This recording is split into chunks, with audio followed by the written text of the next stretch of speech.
তো হ্যালো বন্ধুরা, welcome back to my channel. আজকে আমি আমার বাড়ির ছাদে চলে এসেছি। আর আমার বাড়ির ছাদ ঘেঁষে একটা শিমুল ফুলের গাছ আছে।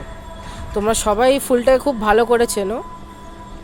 আমাদের এই সময়তে মানে স্প্রিং টাইমে, যেটাকে বসন্তকাল বলে, এই সময় এই ফুলটা খুব দেখা যায়। এই ফুল, তারপরে পলাশ তো আছেই, তোমাদেরকে অলরেডি দেখিয়েছি।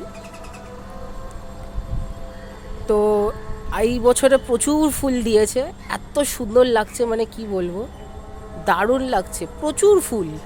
তোমাদের পুরোটা ঘুরিয়ে দেখাচ্ছি, দেখো। আর ফুলটা এত কাছ থেকে, লিটারালি আমি হাত বাড়ালেই আমি ফুলটা পেরে নিতে পারবো, মানে এত কাছে। তো এই ফুলটা নর্মালি আমাদের ওয়েস্ট বেঙ্গলে দেখা যায় এই সময়তে, যেমন কলকাতাতে দেখা যায় কিছু কিছু জায়গাতে, তারপরে পুরুলিয়া, বাঁকুড়া, কৃষ্ণনগর, শান্তিনিকেতন, এইসব গ্রাম্য সাইডেও খুব দেখা যায় এই সময়তে। এই ফুলটা খুব মানে কাজের ফুল, সে দেখতে তো খুব সুন্দর লাগেই। এই ফুলটা দিয়ে প্রচুর মেডিসিন তৈরি হয়। আর এই ফুলটা খেলে নাকি ক্যান্সার মুক্ত হওয়া যায়, মানে এই ফুলটা দিয়ে একটা মেডিসিন বানানো হয় যেটা ক্যান্সার মুক্ত করতে পারে।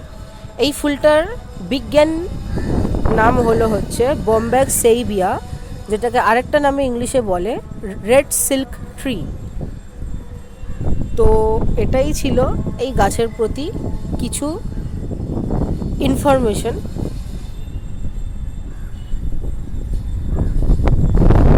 তো চলো বন্ধুরা, টাটা।